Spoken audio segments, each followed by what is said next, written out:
Radhe Radhe everyone. आज की video में मैं आपको अहोई अष्टमी व्रत की कथा कहानी सुनाऊंगी।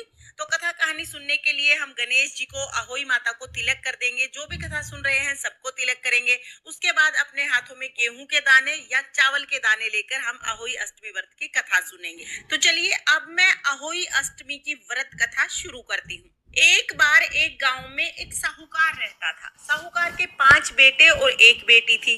पांचों बेटों की शादी हो गई थी, बेटी अभी कुंवारी थी। कार्तिक का महीना चल रहा था। सभी के घरों में दिवाली की साफ सफाई और लिपाई पुताई का काम हो रहा था। साहूकार के घर में भी लिपाई पुताई का काम शुरू हो गया। अहोई अष्टमी के दिन साहूकार की 5 बहुएं अपनी ननद के साथ मिट्टी लाने चली गई। अब वो खेतों में मिट्टी लाने गई। जाके सबने अपने अपने तसले रख दिए और कोई खेत से कचरी तोड़ने लगी, कोई फल तोड़ने लगी, कोई फूल तोड़ने लगी। सब इधर उधर हो गई। साहूकार की बेटी ने सोचा कि जब तक मेरी भाभियां ये सब कर रही हैं तब तक मैं मिट्टी भर देती हूँ। साहूकार की बेटी खदान से मिट्टी खोदने लगी। साहूकार की बेटी खुदाली से मिट्टी खोद रही थी, तभी अहोई अष्टमी माता के बच्चे उस खुदाली से कटते चले गए।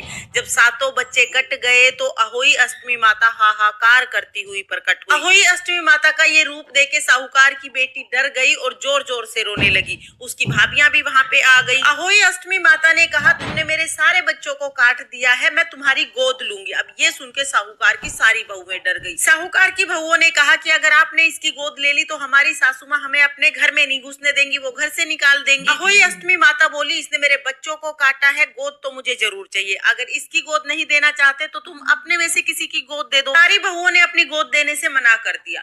तभी साहूकार के बड़े बेटे की बहू ने कहा, हे अहोई अष्टमी माता, आप मेरी ननद की गोद मत लो, इसके बदले मेरी गोद ले लो। अहोई अष्टमी माता ने साहूकार के बड़े बेटे की जो बहू थी उसकी गोद ले ली। अब उस बहू के जो बच्चे पालने में खेल रहे थे वो पालने में खत्म हो गए, पालने में ही मर गए। जो स्कूल गए थे स्कूल में मर गए, जो आंगन में खेल रहे थे आंगन में मर गए। जब उसकी सारी संतान खत्म हो गई तो सास ने कहा कि अब मैं तेरा क्या करूंगी। सास ने धक्के मार के उसे घर से निकाल दिया। वो बेचारी गांव से बाहर जंगल में जाके रहने लगी। वहां पर एक गाय रहती थी। गाय लंगड़ी थी, उससे चला नहीं जाता था। अब साहूकार के बेटे की जो बड़ी बहू थी वो गाय की सेवा करने लगी। इससे उसका भी टाइम पास हो जाता और गाय की भी सेवा हो जाती। उसने गाय की इतनी सेवा की कि गाय के पैर ठीक हो गए। गाय बहुत अच्छे से चलने लगी। अब 1 साल हो गया गाय की सेवा करते करते। गाय को बहुत अच्छा लगा। गाय ने उसको कहा कि बेटा, तूने मेरी बहुत सेवा की है, तू मांग, क्या मांगना चाहती है, मैं तेरी हर इच्छा पूरी करूंगी। जो गऊ माता थी वो शाहू माता थी और अहोई अष्टमी माता जो है वो शाहू माता की सहेली है। तो साहूकार के बेटे की बहू ने कहा कि हे शाहू माता, अगर आप मेरी सेवा से प्रसन्न हैं तो मेरा बस एक काम कर दीजिए। अहोई अष्टमी माता ने मेरी गोद ली है, आप कृपा करके मेरी गोद वापस दिला दीजिए, क्योंकि अहोई अष्टमी माता आपकी सखी सहेली हैं, आपका कहा वो नहीं टालेंगी, तो आप कृपा करके बस मेरी गोद मुझे वापस दिला दीजिए। तो शाहू माता साहूकार के बेटे की बहू को लेके और अहोई अष्टमी के घर चली गई। घर गई तो अहोई अष्टमी अपनी सहेली को देख के बहुत खुश हुई। अहोई अष्टमी माता बोली कि आज तो तुम बहुत दिनों में आई। अहोई अष्टमी माता ने चांदी का पीढ़ा बिछाया और सहेली को बैठने के लिए कहा, लेकिन शाहू माता ने बैठने से मना कर दिया। शाहू माता ने कहा कि आज मैं तुमसे कुछ मांगने आई हूँ, तुम वचन भरो कि मना नहीं करोगी, तभी मैं बैठूंगी।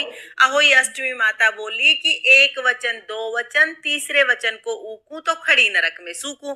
ये कह के अहोई अष्टमी माता ने वचन भर लिया। शाहू माता बैठ गई। शाहू माता की अहोई अष्टमी माता ने खूब खातिर की। फिर शाहू माता बोली कि देख बहन, ये साहूकार के बेटे की बहू है और इसने 1 साल तक दिन रात मेरी सेवा की है, लेकिन इस बहू की गोद तुम्हारे पास है, तुम इसकी गोद वापस दे दो। अहोई अष्टमी माता बोली, अरे तूने तो मुझे ठग लिया, इसकी ननद ने मेरे 7 बच्चों को काट दिया था, इसलिए मैंने बदले में इसकी गोद ली थी, अब मैं तो इसकी गोद वापस नहीं दूंगी। शाहू माता ने याद दिलाया कि तुमने वचन दिया है, अब अपने वचन को याद करके अहोई अष्टमी माता ने जल के छींटे लगाए तो उसके सारे बच्चे जिंदा हो गए।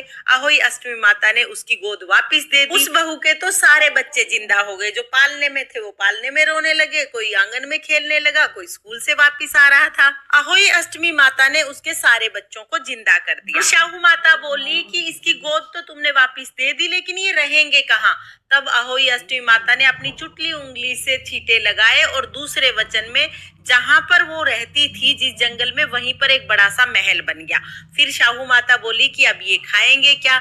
तो तीसरे वचन में अहोई अष्टमी माता ने फिर से जल के छींटे लगाए तो पूरा महल अन्न धन से भर गया। अब आया अहोई अष्टमी का दिन तो साहूकारनी ने सोचा कि सारी बहुओं ने होई का व्रत किया है, सब पकवान बना रही हैं, मेरी बड़ी बहू बेचारी यूं ही पड़ी होगी।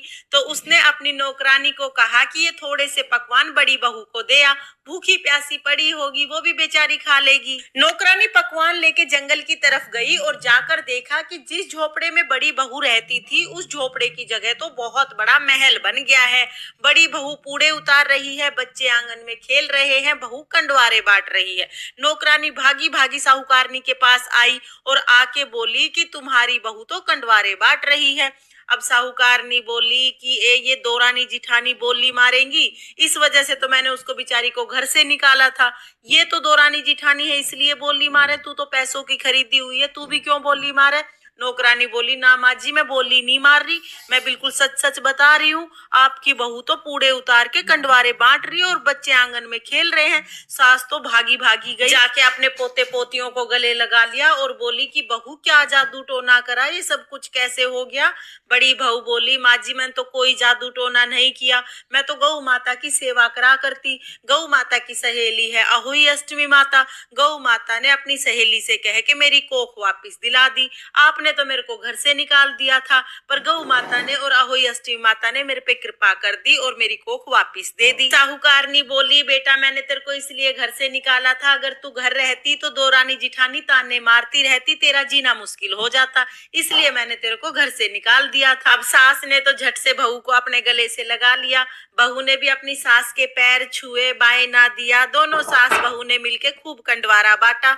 हे अहोई अष्टमी माता, जैसे आपने बड़ी बहू के साथ पहले की वैसे किसी के साथ मत करियो, और जैसी उसको बाद में आई, जैसे उसके बाद में सारे बच्चों की उम्र बढ़ाई, वैसे ही सबके साथ करियो। इस कहानी को कहते सुनते हुकारा भरते सब पे अपनी कृपा दृष्टि बनाए रखियो, सबकी संतान की आयु बढ़ाइयो, सबकी संतान की लंबी उम्र करियो और सबको संतान दियो। ये थी अहोई अष्टमी व्रत की कथा कहानी।